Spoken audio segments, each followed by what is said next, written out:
Hey, hey, hey, Happy New Year, everybody. Happy 2019. Happy New You. It's Carmina Mevs here. It's been a minute. This is our first broadcast of 2019, and I am so happy to see you. I've been meaning to do this for a while, but I kind of getting my stuff together, if you would. So, how was your new year? Like, was it fun? Was it reflective?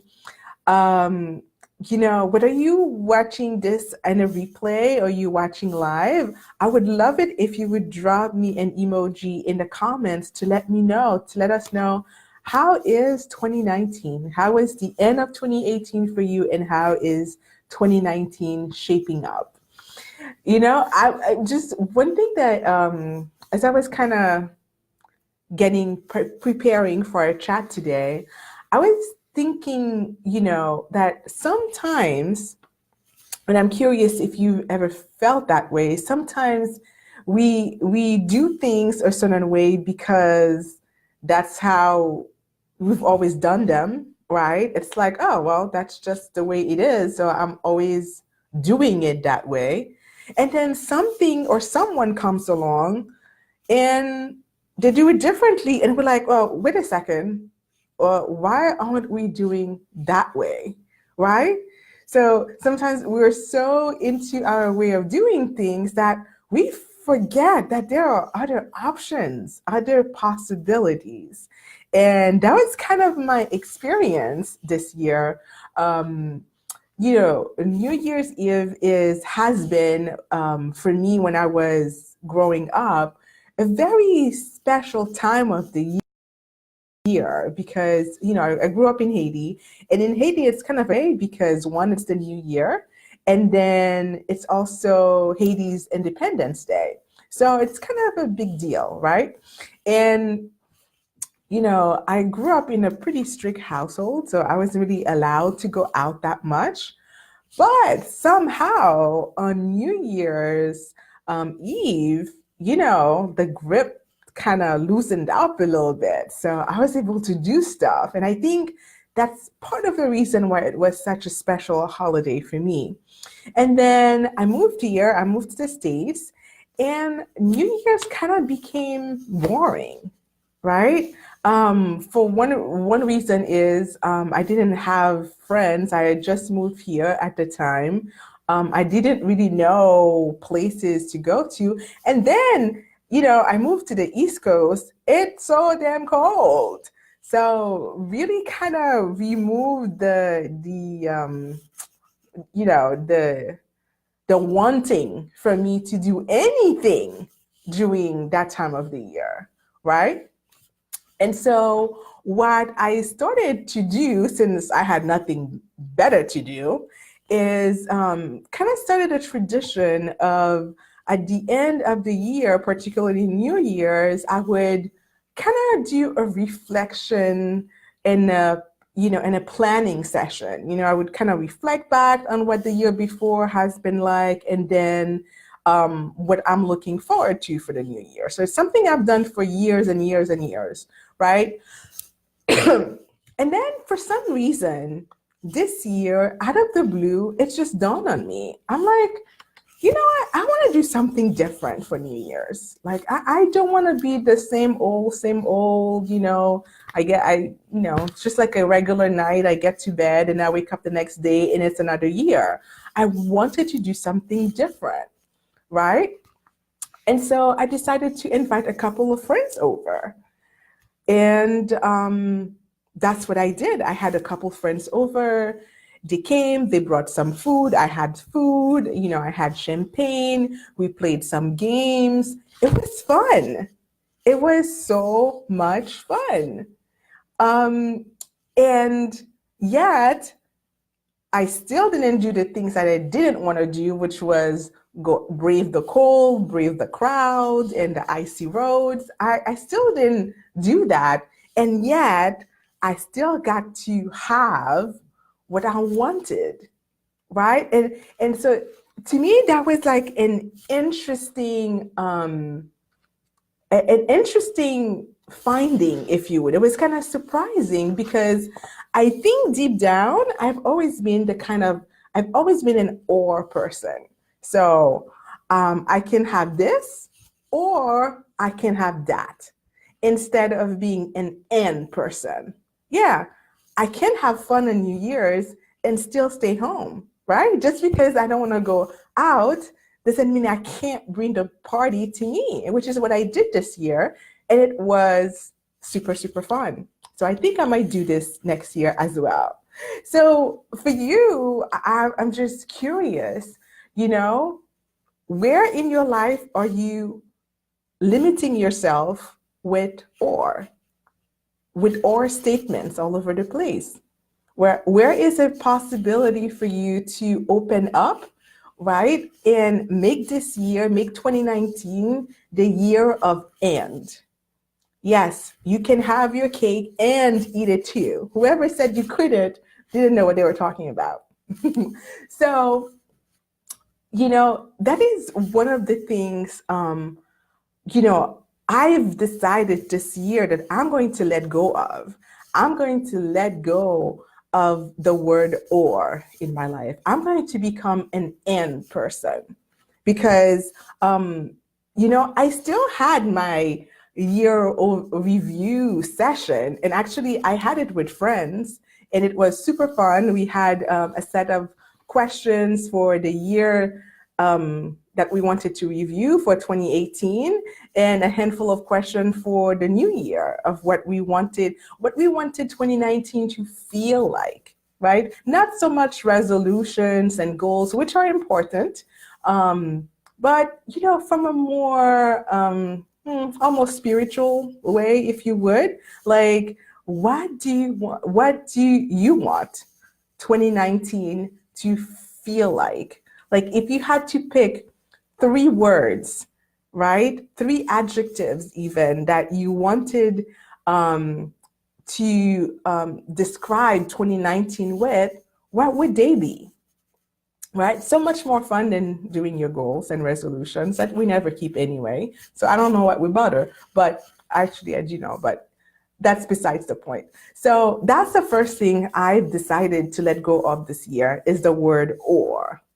The second thing that I've decided to let go of this year is certain people. Now, I know it's going to sound harsh, but you know what I mean. You know that there are people in your life that really just bring you down. They bring out the worst in you. And somehow we end up cultivating those friendships or that relationship because either we think that they'll change eventually, or we simply forget. And for me, that's probably the reason why I keep hanging around certain people, because I just forget the stuff that they did or things that they said that hurt me. And, they come back around and I let them back in. So this year, what I decided to do is to actually write down the reasons why certain people were not welcome. And it's not that, you stop loving them, or it's not that you become dismissive or mean or nothing like that. But it's just, I think it's more than anything else, it's a decision to protect yourself, right? Because you know that being around them, being with them, kind of takes you down a path that you don't want to go down on. But by association, you kind of go there, right?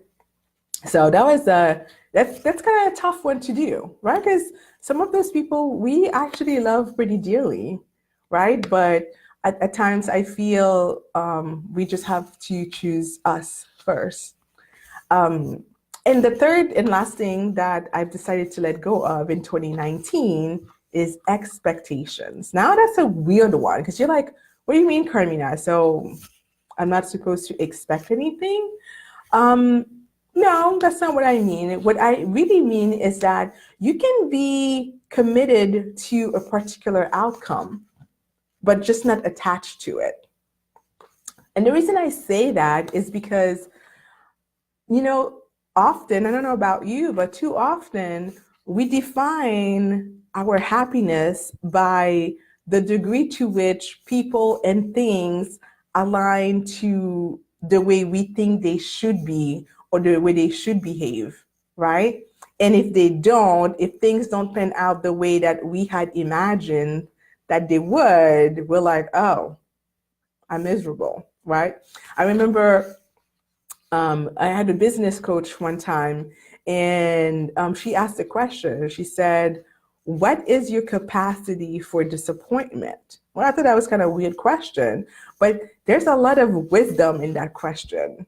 Because if you are not able to handle disappointment, you're going to quit everything you start, right? Like, whether it's a business, whether it's a goal, whether it's relationships, you're going to abandon them pretty quickly once they don't align to your vision of what the world should be, right? And so, that question always stayed with me. What is your capacity for disappointment? Not because, you become this negative person who doesn't think anything good would ever happen. That's not the case at all. Again, it's more from the prospect of being detached, being committed, but being detached, right?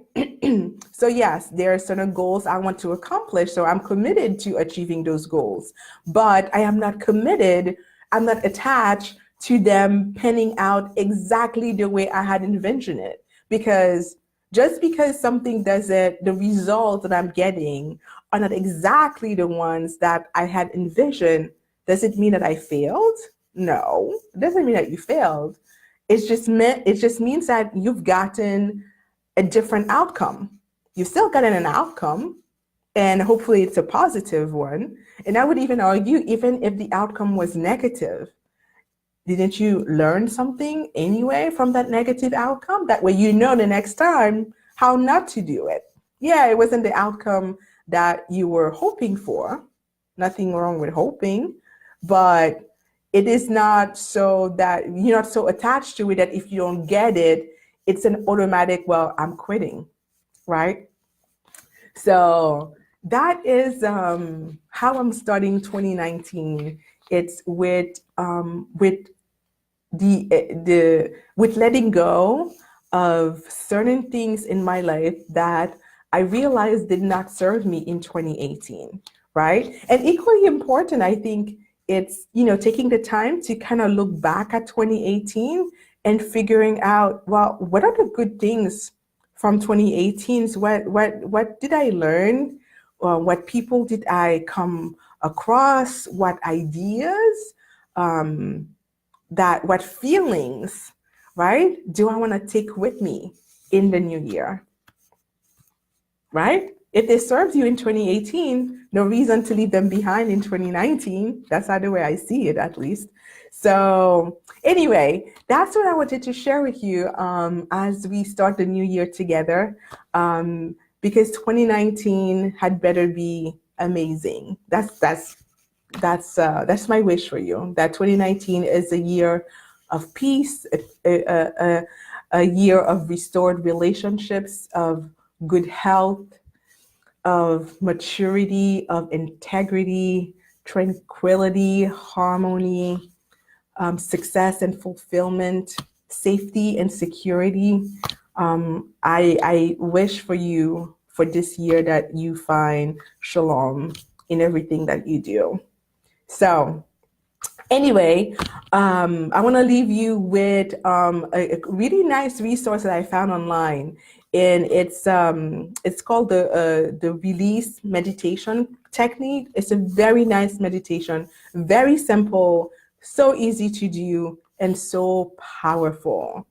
So, you can go to bed tonight with headphones in your ear, listening to it as you drift to sleep, and kind of release those things, right? Because I mean, at least when I did it, I just got this great sense of freedom, right? So if you were curious and interested in that technique, it's by Brendan Burchard.